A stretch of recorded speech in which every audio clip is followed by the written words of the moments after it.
Some say rejection carves deeper wounds than silver, leaving scars that time cannot heal.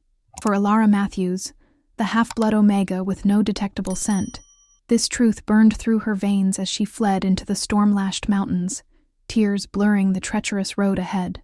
5 years of devotion to Marcus, 5 years of believing his promises that her differences didn't matter, had shattered in an instant when his true mate appeared. "I'm sorry," he had said, his voice eerily calm as he ended their relationship. "But what we had was nice, as if her heart hadn't been ripped from her chest and offered as sacrifice to fate's cruel altar."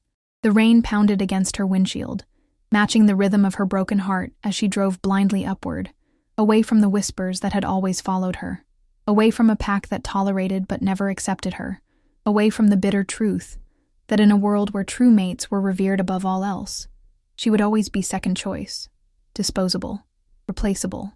What Alara couldn't know as she navigated the winding mountain roads was that fate rarely follows expected paths, that sometimes rejection drives us precisely where we need to be, that the most powerful alpha in the Northern Territories, the man they called the Wolf Tamer, was about to find her on his doorstep, soaked to the bone, and unaware that her desperate escape was actually the beginning of something far more profound than the love she thought she'd lost. Before we begin, remember to subscribe to our channel and turn on notifications. Every day, a new story awaits you. Now, let us begin. Rain pounded against the windshield as Alara Matthews steered her ancient sedan through the winding mountain roads, her vision blurred, not from the torrential downpour, but from the tears that refused to stop flowing. The memory of Marcus's face, his expression of pity mixed with disgust, kept replaying in her mind like a cruel film. "I'm sorry, Alara," he had said, his voice eerily calm as he ended their 5-year relationship. "But Cassandra is my true mate. I felt it the moment I saw her. What we had was nice, but it wasn't real. Nice. 5 years of her life reduced to nice. 5 years of planning their future together, of believing his promises that they would be mated after she finished her degree, of allowing him to court her properly as tradition dictated. All of it meant nothing the moment he met a pure-blooded alpha female at some corporate function." A sob tore from Alara's throat as she remembered how quickly the pack had turned on her, how the whispers started immediately. The half-breed was never good enough for him anyway. Did you really think an alpha's son would settle for an omega with no scent? Her mother was human. What did she expect? Her knuckles whitened as she gripped the steering wheel. The road ahead became increasingly treacherous as she climbed higher into the mountains, away from the coastal town that had been her home for the past decade, away from the pack that had never truly accepted her. Lightning cracked across the sky, illuminating the dense forest on either side of the narrow road. Alara knew she should pull over, wait out the storm, but the thought of stopping, of being still with her thoughts, was unbearable. She needed distance. She needed escape. Her phone buzzed for the 20th time that evening. Without looking, she knew it would be her father, demanding she return home immediately. Or worse, it could be Lisa, her supposed best friend, who had offered nothing but platitudes when Marcus had publicly humiliated Alara at the pack gathering. "These things happen," Lisa had whispered, avoiding eye contact. "True mates are rare. You should be happy for him." Happy. As if she could be happy watching the man she loved choose someone else after a single meeting. As if she could be happy knowing that every sacrifice she'd made, every moment of vulnerability she'd shared, meant absolutely nothing compared to the mystical true mate bond that shifters revered above all else. The car swerved suddenly as Alara hit a slick patch of road. Her heart leaped into her throat as she fought to regain control, the tires skidding dangerously close to the edge of the cliff. With a desperate yank of the steering wheel, she managed to right the vehicle, pulling it to a shuddering stop on the narrow shoulder. Her breath came in rapid gasps as she rested her forehead against the wheel. "Get it together," she whispered to herself. "You can't die on this mountain because of him. He's not worth it." But the hollow ache in her chest suggested otherwise. Marcus had been her anchor in a world that had always viewed her as less than, half human, with no detectable scent that other shifters could read. Alara had always been an outsider, until Marcus had seen past all that, or so she'd thought. The rain intensified, drumming against the roof of the car like impatient fingers. Alara lifted her head, wiping roughly at her eyes. Through the curtain of water streaming down her windshield, she caught sight of a faint light in the distance. Squinting, she could make out what appeared to be a small cabin nestled among the trees. Shelter. Somewhere to wait out the storm, at least. With trembling hands, she restarted the car and carefully maneuvered it toward the light. As she drew closer, the cabin came into clearer view, rustic but well-maintained, with a covered porch and smoke curling from the chimney. Someone was home. Elara hesitated. The last thing she wanted was company, especially a stranger who might ask questions she wasn't prepared to answer. But the alternative was spending the night in her car on a dangerous mountain road during a violent storm. Decision made, she parked beside what appeared to be a rugged, expensive SUV and dashed through the rain to the porch. Water soaked through her thin sweater, plastering her dark hair to her face and neck. She shivered, suddenly aware of how unprepared she was for this impromptu journey. In her haste to escape, she'd packed nothing but a small duffel bag with a few changes of clothes and her meager savings. Her hand froze mid-air as she went to knock. What was she doing? This was madness. She was about to disturb some random person in the middle of the night, in the middle of nowhere, because she couldn't handle a breakup. Maybe she should just go back. But back to what? To the pitying glances? To watching Marcus and Cassandra build the life that should have been hers? To her father's disappointment when he realized she wasn't good enough to secure a respectable match? Before she could spiral further, the door swung open, revealing a tall figure silhouetted against the warm glow from inside. "Are you planning to stand out there all night? Or were you going to knock at some point?" a deep voice asked, the words softened by a hint of amusement. Elara stepped back instinctively, nearly slipping on the wet porch. A strong hand shot out, gripping her arm to steady her. The contact sent an unexpected jolt through her system, like static electricity but warmer, more intense. I'm sorry to bother you," she stammered, trying to make out the man's features in the shadows. "My car. The storm. I saw your light and thought that you'd rather not drive off a cliff in this weather? Seems reasonable." He stepped aside, opening the door wider. "Come in before you catch your death." The light from within illuminated him properly for the first time, and Elara felt her breath catch. He was striking, not conventionally handsome, but commanding in a way that made it impossible to look away. His features were sharp, almost severe, prominent cheekbones, a strong jawline dusted with stubble, and eyes so dark they appeared black in the dim light. His hair, equally dark, was cut short on the sides but longer on top, currently mussed as if he'd been running his hands through it. But it wasn't his appearance that made Elara freeze. It was the overwhelming presence he exuded, an aura of such raw power that her Omega instincts immediately recognized what her human senses couldn't detect. Alpha, and not just any alpha. This man's energy was unlike anything she'd ever encountered, even among the strongest leaders in her former pack. She should run. Every cell in her body screamed danger, warned her that she was vulnerable and alone with a predator far more dominant than any she'd encountered before. But where would she go? Back into the storm?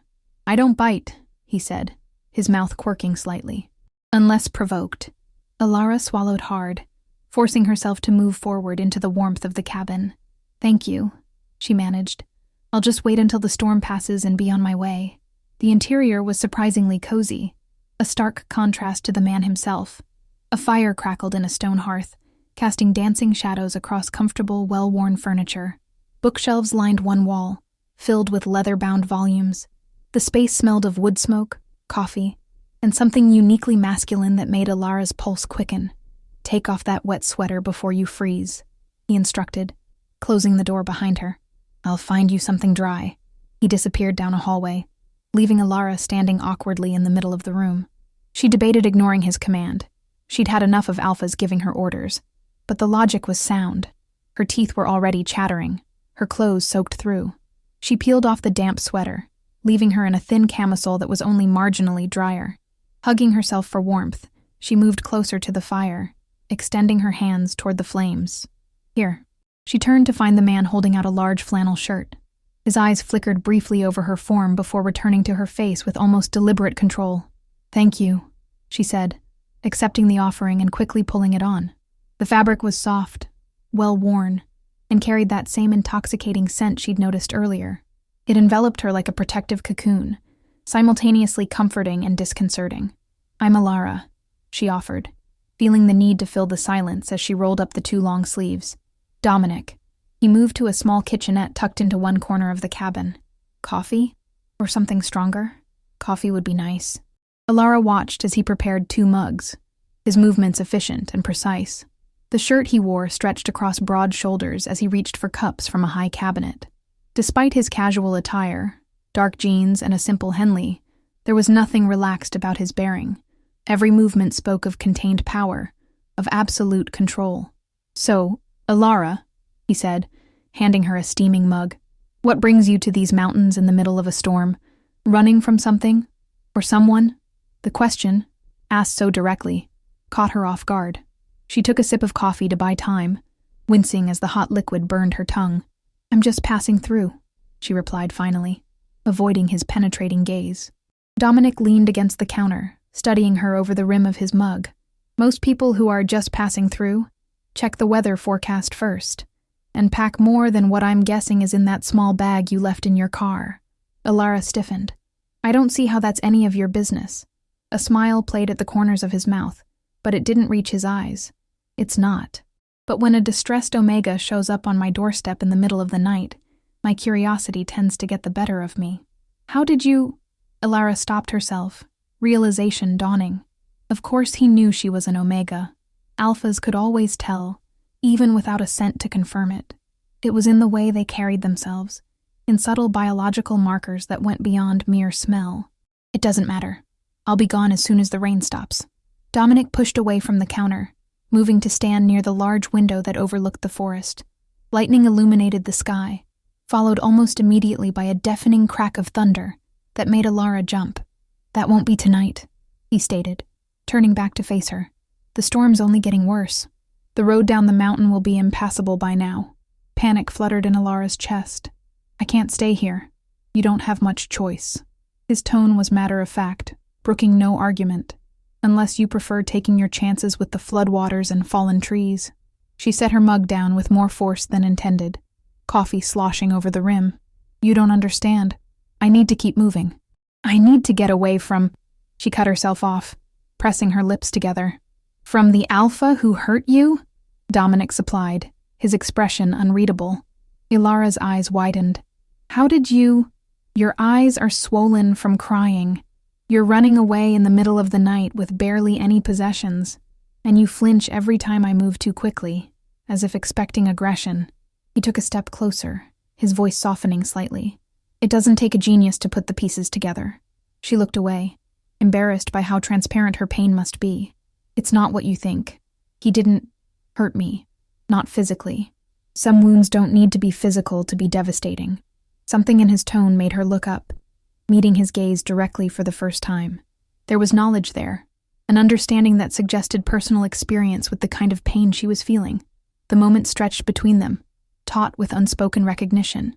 Then Dominic broke the connection, moving toward a door near the back of the cabin.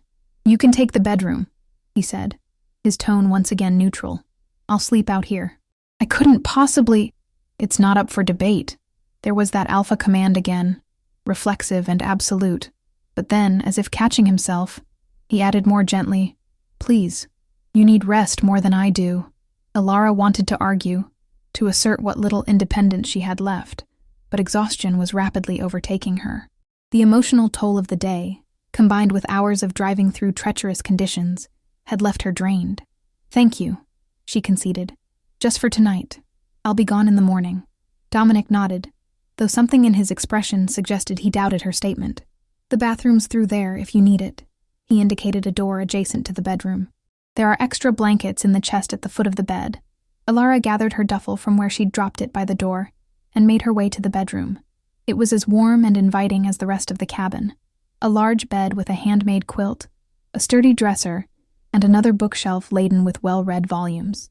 She wondered briefly who this man was, what he was doing alone in this remote location, and why he'd so readily offered shelter to a stranger. As she closed the door behind her, she heard his voice one last time, low and certain. "Running never solves anything, Alara. Whatever you're fleeing from will still be there tomorrow, no matter how far you drive." She leaned against the door, closing her eyes as fresh tears threatened. Because the worst part was, he was right. No matter how many miles she put between herself and her former pack, she couldn't escape the fundamental truth that had been reinforced today. In a world of fated mates and perfect matches, she would always be the one left behind. With a deep breath, she pushed away from the door and began preparing for bed. Tomorrow she would continue her journey, away from her past, away from this strangely perceptive alpha, and toward what? She had no destination in mind, no plan beyond escape. Outside, the storm raged on, mirroring the turmoil in her heart. But for tonight, at least, she had found shelter from the rain, if not from her thoughts. Elara woke to the scent of coffee and something sweet baking. For a moment, disorientation clouded her mind as she stared at the unfamiliar ceiling. The events of the previous night crashed back. Marcus's rejection, her desperate flight, the storm, and the mysterious alpha who had offered her shelter. Dominic! She sat up, running a hand through her tangled hair. Sunlight streamed through the window, revealing a clear blue sky. The storm had passed, and with it, her excuse to remain sheltered in this cabin.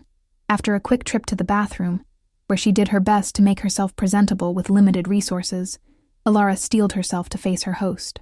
She'd thank him for his hospitality, get in her car, and continue, wherever she was going. The sight that greeted her when she opened the bedroom door was unexpected. Dominic stood at the stove, his back to her, flipping what appeared to be blueberry pancakes. He'd changed into fresh clothes, dark jeans and a forest green Henley that emphasized the breadth of his shoulders. "Good morning," he said without turning, somehow sensing her presence. "Sleep well?" "Yes, thank you," she replied, suddenly conscious of her rumpled appearance. She was still wearing his flannel shirt over her camisole and jeans. "The storm kept me up for a while, but the bed was comfortable." He glanced over his shoulder, those dark eyes assessing her briefly before returning to his task. "Hungry?" Her stomach answered before she could, growling audibly. A flush crept up her neck. "I should really get going. The roads are clear now, and I've imposed enough." Dominic slid a perfectly golden pancake onto a plate already stacked with several others. "The roads might be clear, but your car isn't going anywhere." "What? Why?" "Battery's dead. I checked this morning when I went to bring in your bag." Elara's breath caught. "You went through my things?" "I didn't go through anything," he replied calmly, turning off the stove. "I noticed your bag was still in the car and brought it to the porch. When I tried to start your car to move it to a better spot, the battery was dead." He set the plate of pancakes on a small dining table, along with maple syrup and butter. "Sit, eat. We'll figure out your car afterward." It wasn't a request, and Elara found herself complying despite her frustration. As she settled at the table, Dominic placed a mug of coffee in front of her, fixed exactly as she preferred, light with 1 sugar. She hadn't told him how she took her coffee. "How did you know?" she asked, gesturing to the mug. A small smile played at the corners of his mouth. Lucky guess. There was something almost predatory about that smile, a reminder that despite his hospitality, this man was a dominant alpha, one whose power radiated from him like heat from a fire. Elara dropped her gaze, focusing on serving herself pancakes instead of dwelling on the strange flutter in her stomach. They ate in silence for a few minutes, the only sounds the clink of silverware and the occasional call of birds outside. Elara couldn't remember the last time she'd had homemade pancakes this good. Certainly not recently. Marcus had always insisted they eat at the pack's communal breakfast on weekends, where the food was bland, but proper protocol was observed. "Your phone's been ringing," Dominic said, breaking into her thoughts. "All morning. Someone's determined to reach you." Elara set down her fork. "Where is it?" "On the counter, charging. It died sometime during the night." She rose quickly, spotting her phone plugged into an outlet near the refrigerator. 17 missed calls, 10 voicemails, 23 text messages, all from her father, Lisa, and a number she recognized as belonging to the beta of her former pack, but none from Marcus. Of course not. Why would he care where she'd gone? He had his true mate now. "Bad news?" Dominic asked, watching her closely. "No, just people wondering where I am." She returned to the table, leaving the phone where it was. "Thank you for charging it." He nodded, taking a sip of his coffee. "Your father must be worried." Elara's gaze snapped up. "How do you know it's my father calling?" "Your scent changed when you checked the phone. Grief, anger, and something else. The kind of hurt that only comes from family." He set his mug down carefully. Plus, you have his eyes. What are you talking about? Dominic leaned back in his chair, studying her with an intensity that made her skin prickle. Robert Matthews has very distinctive eyes, golden brown with a ring of amber around the pupil, like yours. The pancake in Alara's stomach turned to lead. You know my father? I know of him. He's the diplomatic liaison for the Coastal Alliance of Pax. Dominic's expression remained neutral, but something sharp had entered his gaze.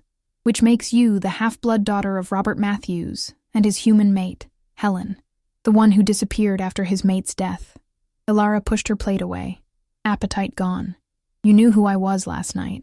Not immediately, but once I got a good look at you, yes. Is that why you helped me?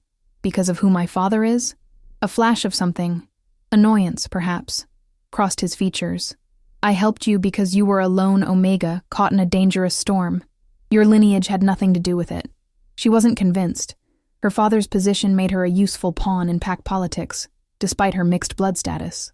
It wouldn't be the first time someone had tried to use her to gain leverage. Who are you, really? She demanded, rising from her chair. What's an alpha doing alone in a cabin in the middle of nowhere? And don't tell me you just happened to recognize me from some pack gathering, because I've never seen you before. Dominic remained seated, apparently unfazed by her outburst. I'm exactly who I said I am. Dominic Blackwood. The name hit her like a physical blow. Blackwood, the ruling family of the Northern Territories, the most powerful werewolf alliance on the continent, and if rumor was to be believed, the most ruthless. You're the Alpha King, she whispered, taking an involuntary step back, the one they call the Wolf Tamer. A grimace passed over his face at the title. I prefer Dominic. Alara's mind raced.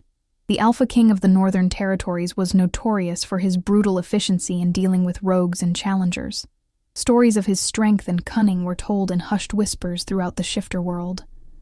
Some said he could control other wolves with his mind. Others claimed he'd killed his own father to take the throne, and she'd spent the night in his cabin, alone, unprotected. Why didn't you tell me who you were? She asked, her voice barely audible. Dominic sighed, running a hand through his short hair. Would it have made a difference? You needed shelter, not a political introduction. Of course it would have made a difference. Your territory is at war with the Southern Pax. My father represents the Coastal Alliance, which has explicitly remained neutral in your conflict. Being here, with you, she cut herself off, the implications sinking in. He'll think I've defected. The conflict with the Southern Pax is hardly a war, Dominic corrected mildly. More of a territorial disagreement. And your father is too intelligent to jump to conclusions about your presence here. Alara laughed bitterly. You don't know my father. He sees betrayal everywhere since my mother died. She began pacing, panic building in her chest. I need to leave, now. With a dead car battery in the middle of the mountains? Dominic stood finally, his height making the cabin seem suddenly smaller. Be reasonable, Alara. Don't tell me to be reasonable. You've put me in an impossible position. I've done nothing of the sort. You drove to my territory of your own free will. You appeared on my doorstep seeking shelter. And now you're working yourself into a panic over political implications that don't exist. His voice remained calm, but an edge of alpha command had crept in, making Alara's Omega instincts urge her to submit, to calm down. She fought against it. Don't use that tone with me. I'm not one of your subjects. To her surprise, something like respect flickered in his dark eyes. No, you're not. But you are being irrational. Before she could retort, her phone rang again. The sound cut through the tension like a knife, drawing both their attention. Answer it, Dominic said quietly. Tell your father you're safe. That should be his primary concern, politics aside. Alara hesitated, then moved to retrieve the phone. Her father's name flashed on the screen, accompanied by a photo taken years ago, before grief had etched permanent lines into his face. Before disappointment had replaced affection in his eyes whenever he looked at her. Taking a deep breath, she answered, Hello, Father. Alara. His voice was sharp with relief and anger. Where the hell are you? I've been calling all night. I'm safe. I got caught in the storm and had to find shelter. She glanced at Dominic, who had moved to stand by the window, giving her the illusion of privacy while clearly still listening. Where? The pack has been searching everywhere for you. After what happened with Marcus. I don't want to talk about Marcus, she interrupted, a fresh wave of pain washing over her at the mention of his name. He's worried sick about you, Alara. We all are. Just tell me where you are, and I'll send someone to bring you home." The lie was so transparent it made her want to scream. Marcus wasn't worried. He was probably relieved she'd disappeared, saving him the awkwardness of seeing her around the pack territory.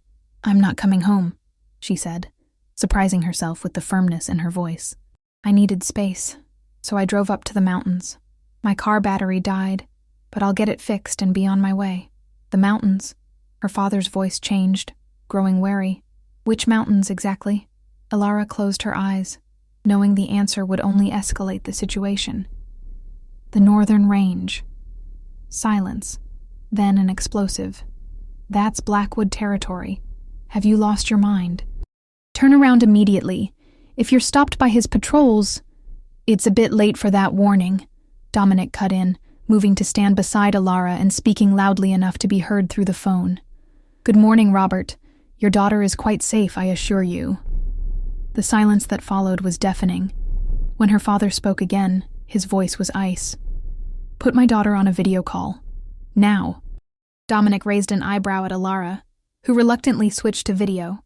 Her father's face appeared on the screen, his expression a mask of barely controlled fury.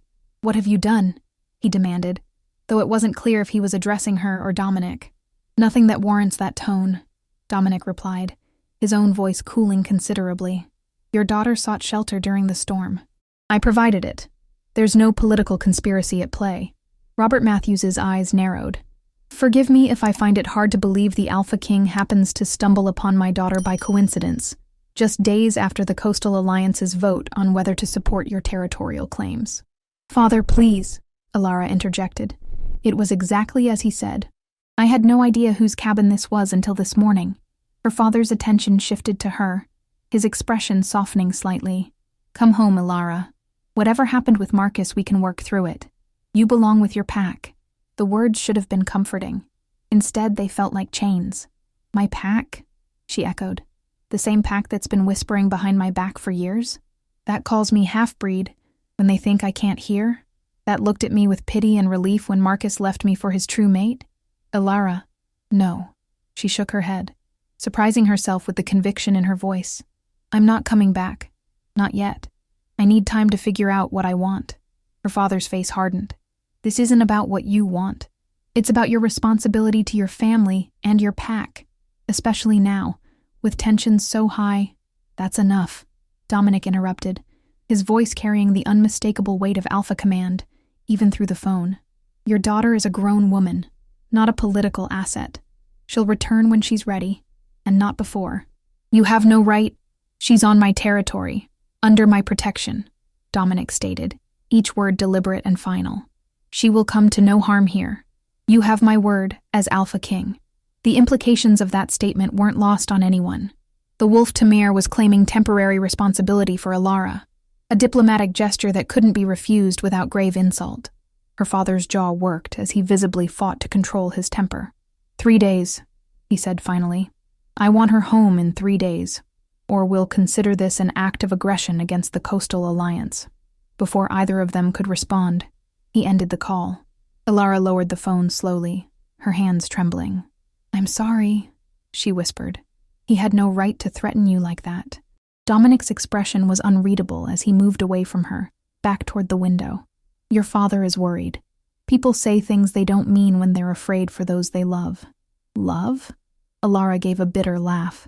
"My father hasn't loved me since I failed to manifest a proper shifter scent. I'm an embarrassment to him.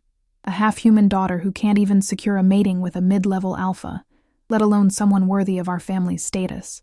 Dominic turned, studying her with those penetrating dark eyes. "Is that what you believe? Or what you've been told to believe?" The question caught her off guard. "What do you mean?" "You carry yourself like someone who's been convinced of her own worthlessness," he said quietly. "But there's strength in you, Alara Matthews. I sensed it the moment you stepped into my cabin. The question is, when will you sense it in yourself?" Alara stared at him, unable to formulate a response. No one had ever spoken to her like this, as if they saw something in her that she couldn't see herself.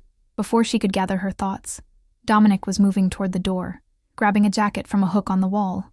"Come on," he said, his tone shifting to something more practical. Let's see about fixing your car. You have decisions to make, and you can't make them standing in my kitchen." Alara hesitated only briefly before following him outside. The morning air was crisp and clean after the storm, the forest around them vibrant with renewed life.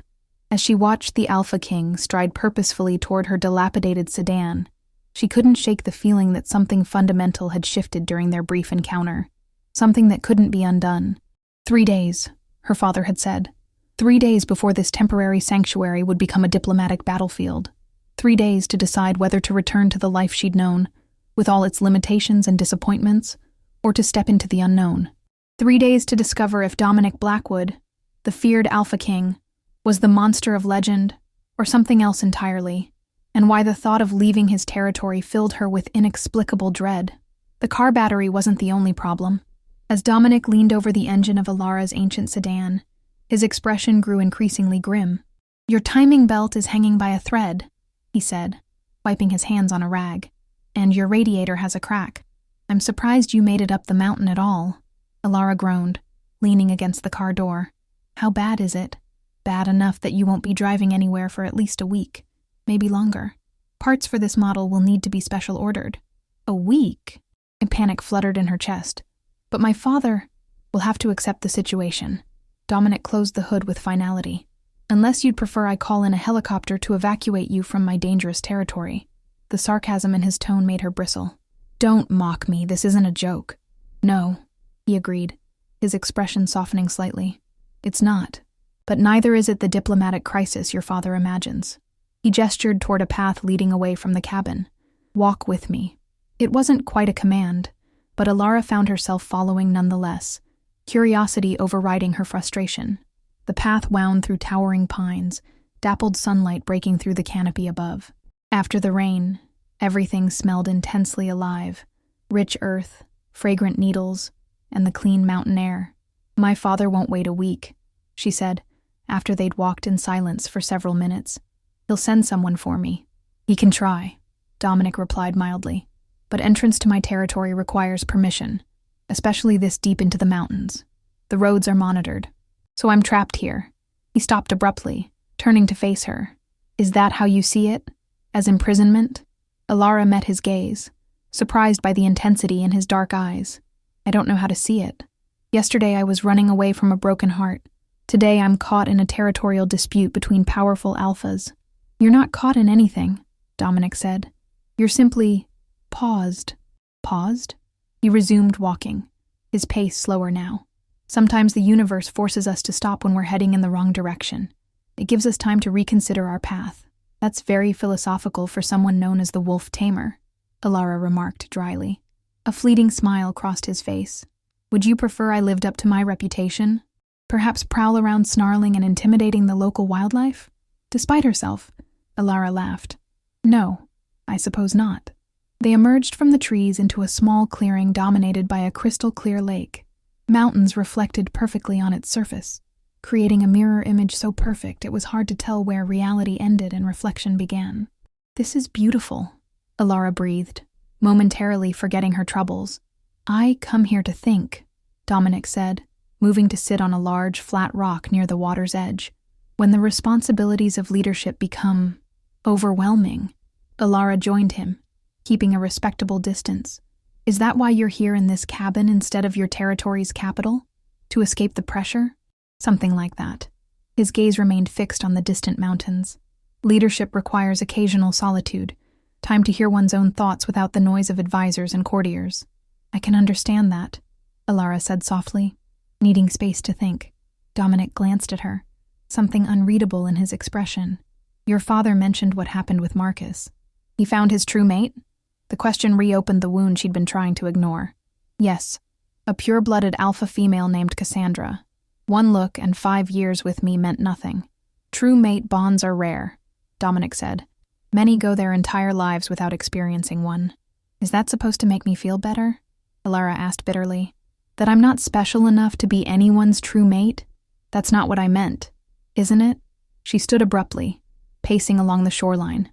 "All my life, I've been reminded of what I lack: a proper scent, pure blood, alpha qualities, and now, the ability to form a true mate bond."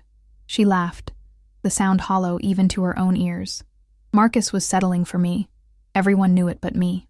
Dominic remained silent, watching her with those penetrating eyes. You know what the worst part is? Alara continued, unable to stop now that the floodgates had opened. I believed him when he said it didn't matter, that he loved me for who I was, not what I wasn't. She wrapped her arms around herself, fighting back tears. Stupid, right? To think someone could choose me when the universe offers them perfection? It's not stupid to believe in love, Dominic said quietly, only to mistake it for something less. Alara turned to face him, struck by the unexpected gentleness in his tone. What do you mean? True love is a choice, made every day in the face of imperfection and challenge. A true mate bond is different. It's instinct, biology, fate. His eyes held hers steadily. Both have value, but they aren't the same. You sound like you're speaking from experience. Something flickered in his expression. Pain, perhaps, or resignation.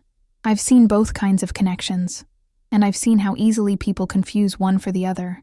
Before Alara could press further, a low buzzing sound emanated from Dominic's pocket. He withdrew a sleek phone, glanced at the screen, and frowned. I need to take this, he said, rising from the rock. Feel free to stay here as long as you like. The path back to the cabin is clearly marked. He moved a short distance away, his back to her as he answered the call. Though he spoke quietly, Alara's enhanced hearing picked up fragments of the conversation. Already told you my decision. Not interested in negotiation. The Southern Pax will have to accept. Politics, then. The mysterious conflict her father had mentioned. Alara tuned out, respecting his privacy, and turning her attention back to the serene lake. What was she doing here? This detour, this pause, as Dominic had called it, wasn't part of her plan. She'd intended to put as much distance between herself and her former pack as possible, to find somewhere new where no one knew her as the half-breed who wasn't good enough to keep her mate. And yet, there was something strangely comforting about this place, about the straightforward way Dominic spoke to her. No pity, no condescension, just honest conversation. I apologize for the interruption, Dominic said, returning to her side. Pack business doesn't stop even when I'm supposed to be taking time away. It's fine, Alara assured him. I understand responsibilities don't disappear just because we want them to. He studied her for a moment, his expression thoughtful. No, they don't. But sometimes they can be shared, or delegated, or reimagined. He extended his hand to her. Come, there's something I want to show you before we head back. Hesitantly, Alara placed her hand in his. That same electric sensation she'd felt the previous night returned, a warm current that traveled up her arm and spread throughout her body. From Dominic's slight intake of breath, she knew he felt it too. He led her along the lake shore to where the clearing narrowed and the trees thinned. As they rounded a small peninsula, a breathtaking vista opened before them. The mountain range stretched out in all its majesty, valleys and peaks creating a patchwork of shadow and light. This is it, Dominic said softly. The heart of the Northern Territories.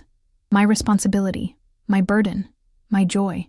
Alara stood beside him, momentarily speechless at the sheer beauty of the landscape. It's magnificent. Yes, he agreed, and worth protecting, worth fighting for. He turned to her, his gaze intense. Your father believes I'm attempting to expand my territory at the expense of the Southern Pax. That's why the Coastal Alliance's vote was so important, to determine whether they would support my claim or oppose it. Are you? Alara asked. Expanding your territory?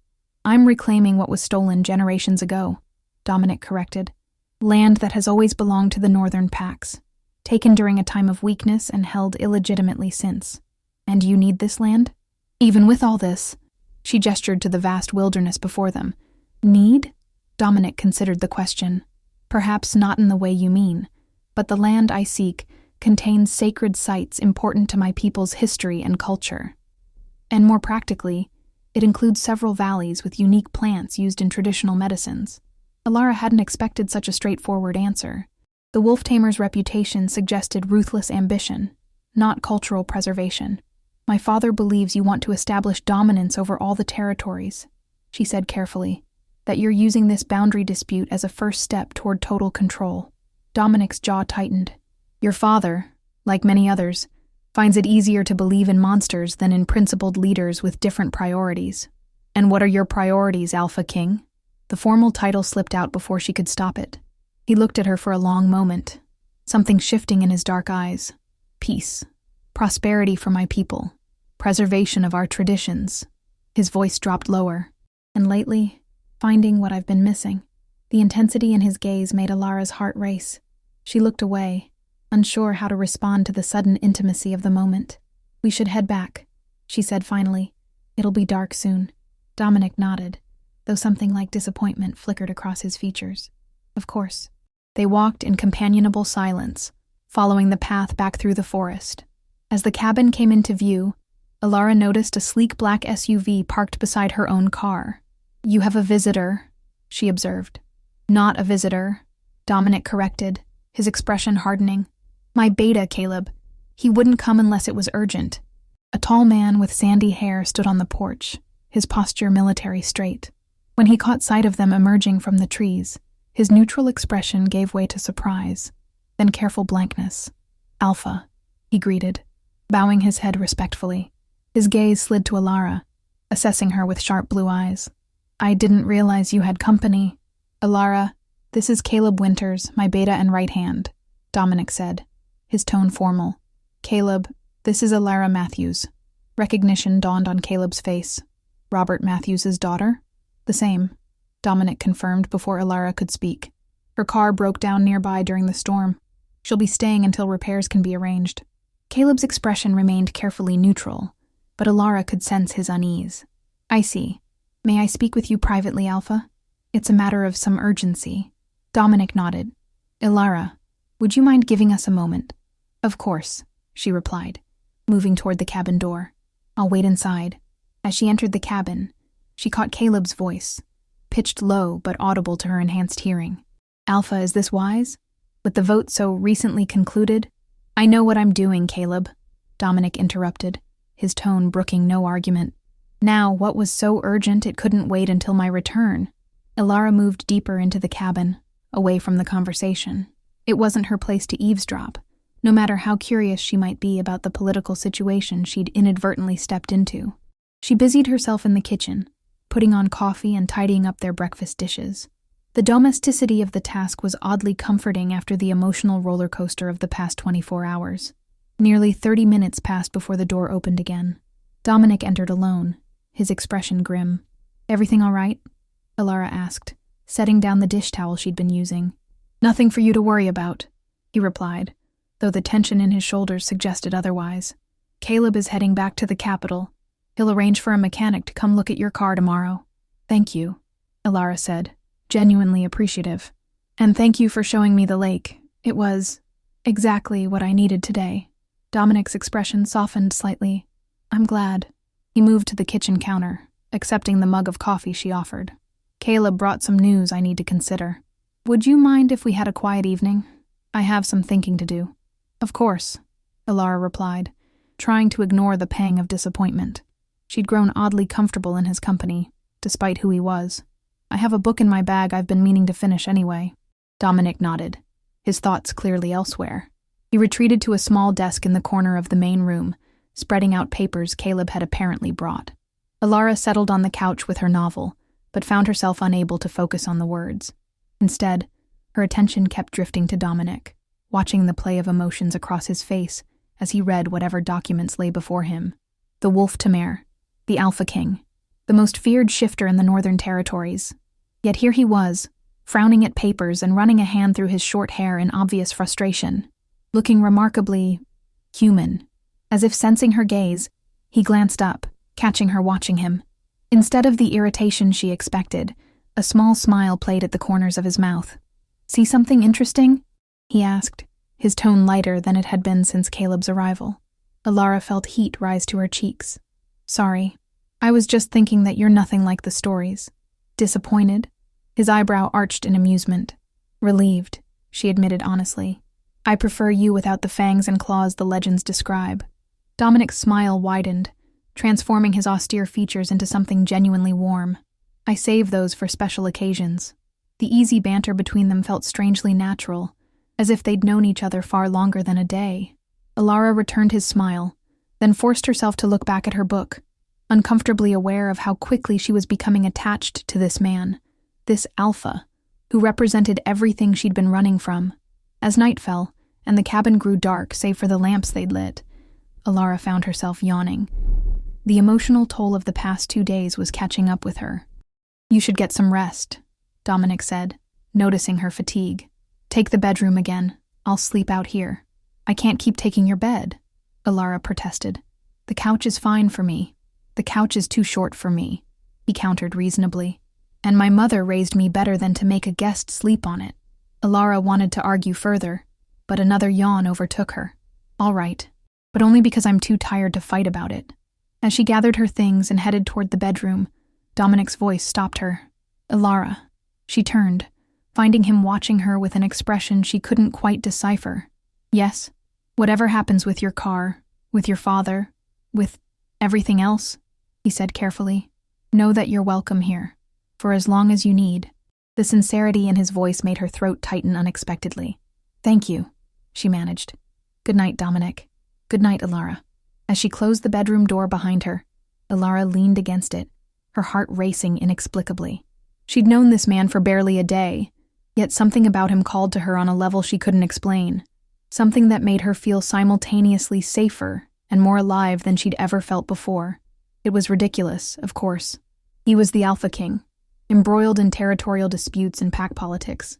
She was a half-blood Omega with no status, no power, and apparently no future with the man she'd thought she would marry. Their paths had crossed by chance, nothing more. In a few days, her car would be fixed, and she would continue her journey. Somewhere, anywhere that wasn't here, where she was starting to feel things she had no business feeling for a man so far beyond her reach.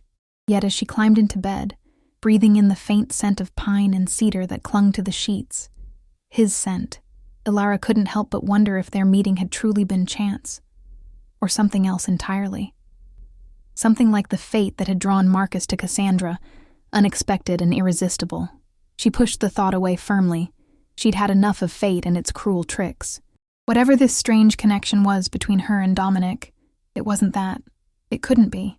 With that resolution firmly in mind, she closed her eyes and drifted into sleep, unaware that in the other room, Dominic sat motionless at his desk, no longer seeing the papers before him, his thoughts entirely consumed by the woman sleeping just beyond the wall, and the impossible, undeniable truth he'd been fighting since the moment she'd appeared on his doorstep.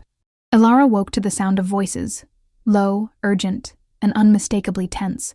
She sat up, disoriented by the golden light streaming through unfamiliar curtains, before remembering where she was. Dominic's cabin, her 3rd day in the Alpha King's territory. The voices continued, now clearly recognizable as Dominic and his beta, Caleb. They weren't shouting, but the intensity carried through the wooden walls. "Confirmed it 3 times, Caleb was saying. "The Southern Alliance has mobilized forces along the border. They're claiming it's a routine training exercise, but our scouts report otherwise." "And the coastal packs?" Dominic's voice was measured, controlled, but Alara could hear the underlying tension. "Still officially neutral, but Robert Matthews has been seen meeting with Southern leaders, twice in the past 24 hours. Her father, negotiating with the Southern packs while she remained in Northern territory. The implications made her stomach twist. "You need to return to the capital," Caleb continued. "The council is demanding a formal response." "And the girl? Her name is Alara," Dominic interrupted, his tone hardening. "And she stays out of this. With all due respect, Alpha, she's Robert Matthews' daughter. Her presence here can't be coincidence, not with timing this convenient." Alara had heard enough. She threw off the covers and pulled on yesterday's clothes, not bothering with her appearance before yanking open the bedroom door. Both men turned to face her, their conversation abruptly silenced. Dominic stood by the fireplace, arms crossed, while Caleb occupied the same position as yesterday on the opposite side of the room. "I'm not a spy," Alara stated flatly, "and I'm not a political pawn. I'm just a woman with terrible timing and worse luck. So you can stop talking about me like I'm a security threat." Caleb had the grace to look slightly embarrassed, though his suspicion remained evident. Dominic's expression was unreadable, his dark eyes studying her with that same intensity that seemed to see through every defense. "I apologize for waking you," he said finally, "and for the nature of the conversation you overheard." "Don't apologize for him," Alara replied, nodding toward Caleb. "He's right to be suspicious, My father would absolutely use me if he thought it would gain him an advantage. She moved further into the room, squaring her shoulders. But he doesn't control me, and I'm not here as his agent. I believe you, Dominic said simply. I'll prepare some coffee, Caleb interjected, clearly uncomfortable with the exchange. He moved toward the kitchen area, giving them a moment of relative privacy. Is it true? Alara asked quietly. About my father meeting with the Southern Pax? Dominic nodded, his expression grim. It appears so. Then I should leave. Today. My presence here is only complicating matters. She ran a hand through her tangled hair, frustration building. I'll call for a rental car or a taxi, anything to get out of your territory before this situation escalates further. And go where? Dominic asked, his voice softening. Back to your father? To a pack that never truly accepted you? Or will you keep running with no destination in mind? The questions hit too close to home. That's not your concern. It became my concern the moment you arrived on my doorstep, he countered, moving closer. Alara, this conflict has been brewing for months. Your presence didn't cause it, and your departure won't resolve it. Before she could respond, a knock at the door interrupted them. Caleb moved swiftly to answer it, revealing a stocky, middle-aged man carrying a toolbox. Mornin', the newcomer greeted cheerfully. I'm Dale from Blackwater Auto. Hear about a car that needs fixin'? The assessment didn't take long, and the news was exactly what Alara had feared. Timing belt's shot, Dale announced, wiping grease from his hands. Radiator too, and your alternator's on its last legs. Truthfully, miss, this car's worth less than the repairs it needs. How long to fix it? She asked, dreading the answer. Parts'll take at least a week to arrive, maybe longer given how old this model is, then another day or two for the actual work. He glanced at Dominic. Unless the Alpha wants to prioritize it, of course.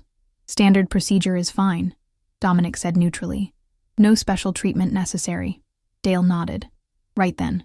I'll take the car back to the shop, order the parts, and let you know when they arrive. He hesitated. Payment up front would be appreciated given the circumstances. Send the bill to my office, Dominic instructed, ignoring Alara's startled look. The pack will cover all expenses. As Dale prepared to tow her sedan, Caleb approached, his expression grave. Alpha, I've received word from the capital. The council insists on your immediate return. The situation has escalated. Dominic's jaw tightened almost imperceptibly. Very well. Make the arrangements. We'll leave within the hour. We? Alara echoed, glancing between the two men. You'll be coming with us, Dominic stated, his tone making it clear this wasn't a request. It's no longer safe for you to remain here alone, not with tensions rising. To your capital? Alarm coursed through her. But that will only fuel suspicions about my presence here. Less so than if you were discovered alone in my private retreat, he countered reasonably. At the capital, your presence can be officially documented and explained as a diplomatic courtesy to a stranded traveler. Fine, she conceded finally. But I want it clear that I'm not taking sides in this conflict. I'm simply accepting shelter until my car is repaired. Dominic nodded. That will be formally established. As Caleb departed to make the necessary arrangements and Dale finished connecting her car for towing, Alara found herself alone with Dominic once more. I never intended to drag you into pack politics, he said quietly, but the situation has left us with limited options. I understand, she replied, surprising herself with how much she meant it. You have responsibilities to your people. I won't make them more difficult. Something shifted in his expression, a softening around the eyes, a tension releasing in his jaw. Thank you. The simple gratitude in those two words made Alara's heart flutter inexplicably. 3 days ago, she would have laughed at the idea of understanding or sympathizing with the fearsome Alpha King. Now, she found herself seeing past the title to the man who carried its weight. I should pack my things, she said, suddenly needing distance from the intensity of his gaze. By the time she emerged with her small duffel bag, Caleb had returned, his efficient movements suggesting urgency. The convoy is ready, Alpha, he reported. 2 vehicles, full security detail. We've cleared the route to the capital. Convoy? Alara questioned. Is that really necessary? Standard protocol when the Alpha travels during times of heightened alert, Caleb explained. Nothing to worry about. Outside, 2 imposing black SUVs waited, each bearing the subtle insignia of the Northern Pack, a silver wolf with its head raised in profile. 4 guards stood at attention, their posture and alertness marking them as elite security. As she slid into the plush leather seat, Alara was struck by the surreal turn her life had taken. 3 days ago, she'd been fleeing heartbreak in a beat-up sedan. Now she was being escorted to the northern capital in the Alpha King's personal security detail. Dominic settled beside her, his presence filling the confines of the vehicle. "It's about a 2-hour drive," he informed her. "Caleb has arranged for quarters to be prepared for you upon our arrival." "Thank you," Alara replied, feeling oddly formal compared to the easy conversations they'd shared at the cabin. "I appreciate all the trouble you're going to." "It's no trouble," he assured her, his voice softening slightly. "Though I should warn you, the capital will be different from what you've experienced so far." "Different how?" His expression turned thoughtful. "The Wolf Tamir you've heard about in stories, that's who I have to be there. The Alpha King can't afford to show the same flexibility as the man you met at the cabin." The admission carried a note of regret that tugged at something in Alara's chest. "I understand," she said quietly. "We all wear masks when duty requires it."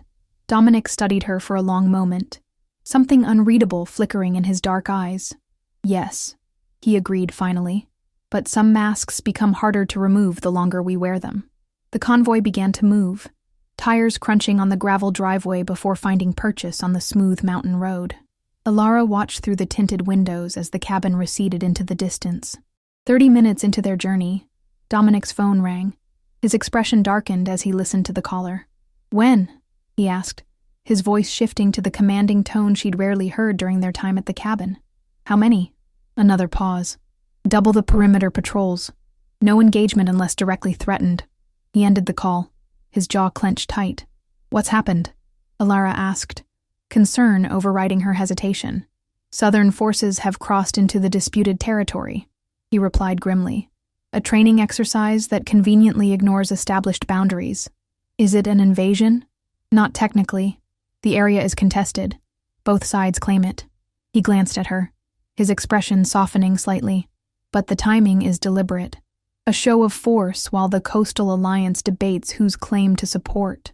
"My father's meetings," Alara realized. "He's coordinating with them." Dominic didn't contradict her, which was confirmation enough. The knowledge stung more than she expected. Her father had always prioritized pack politics, but actively working against her while she was in Northern Territory felt like a betrayal she hadn't anticipated. "I'm sorry," Dominic said quietly, clearly reading her distress.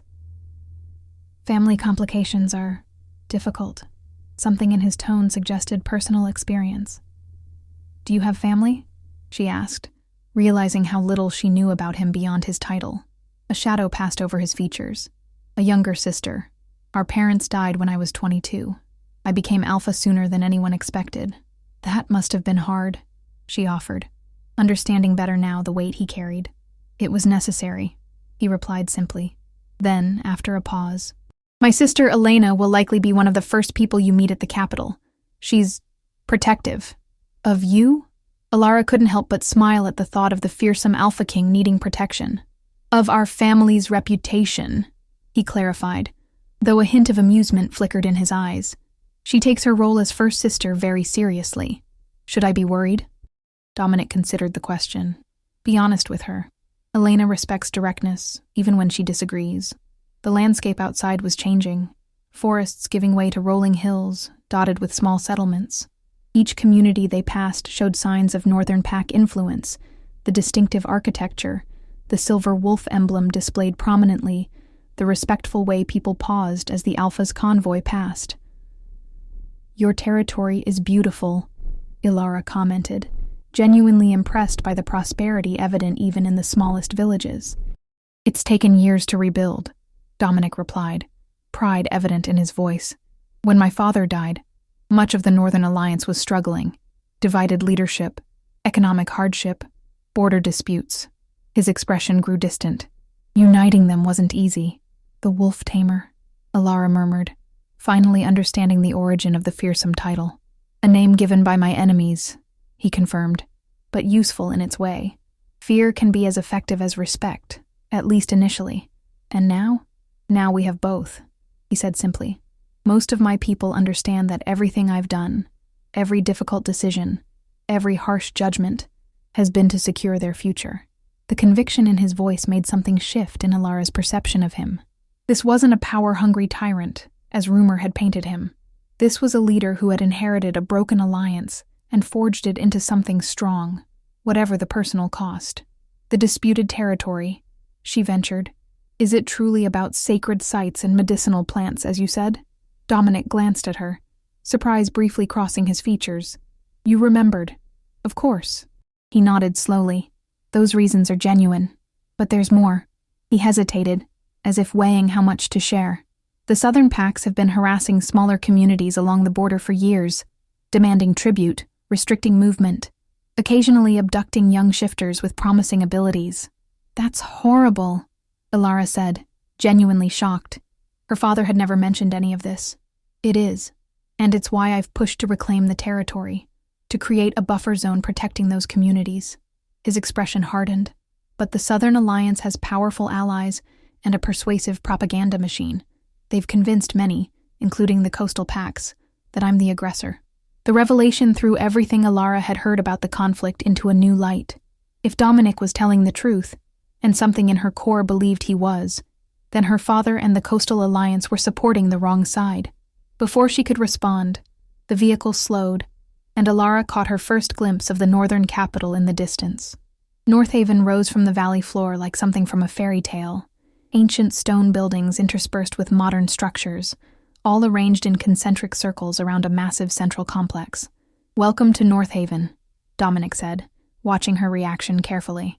Home to over 50,000 shifters, and the administrative center of the Northern Alliance. It's beautiful, Alara breathed, genuinely impressed by the harmonious blend of old and new. As their convoy approached the city, people stopped to watch, many bowing respectfully as they recognized the Alpha's vehicles. The atmosphere shifted the closer they got to the central complex. Guards appeared more frequently, security checkpoints became more elaborate, and the deference shown by passers-by deepened. When they finally passed through massive wrought iron gates into a courtyard of polished stone, Alara felt as though she'd crossed a threshold into another world. The Alpha's residence loomed before them, a sprawling, elegant structure that radiated age and authority. Ready? Dominic asked quietly as the vehicles came to a stop. Alara met his gaze, finding both concern and something warmer in his dark eyes. As ready as I'll ever be.